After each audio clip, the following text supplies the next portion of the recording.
উন্নয়ন আর দেশপ্রেমের নামে চাপাবাজি করেছে আওয়ামী লীগ, লোক দেখানো উন্নয়নের নামে টাকা পাচার করেছে শেখ হাসিনা। মন্তব্য করেছেন বিএনপি সিনিয়র যুগ্ম মহাসচিব রুহুল কবির রিজভী। সকালে রাজধানীর কৃষিবিদ ইনস্টিটিউটে ছাত্রদল নেতা এটিএম খালেদের মৃত্যুবার্ষিকীর আলোচনা সভায় কথা বলেন তিনি বলেন, আওয়ামী লীগ মুক্তিযুদ্ধের চেতনার কথা বললেও তারাই মুক্তিযুদ্ধ ও মুক্তিযোদ্ধাদের সবচেয়ে বেশি অপমান করেছে। এ সময় শেখ পরিবারের দুর্নীতি নিয়ে রিজভী বলেন, লন্ডনে বড় হলেও রক্তের টান ছাড়তে পারেননি টিউলিপ, তাই তার দুর্নীতির চিত্র উঠে আসছে এখন। শেখ হাসিনা কোন স্ট্যাটাসে ভারতে আছে তার কোনো ব্যাখ্যা নেই বলেও মন্তব্য করেন তিনি।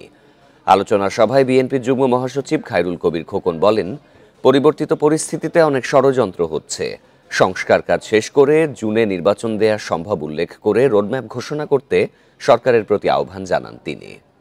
নুডলস খান নাই তো নুডলসই খান নাই।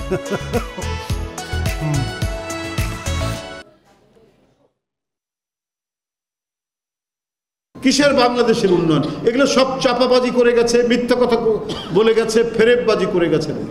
উন্নয়নের মধ্যে দিয়ে তো টাকা পাচার করা যায়, লুট করা যায়।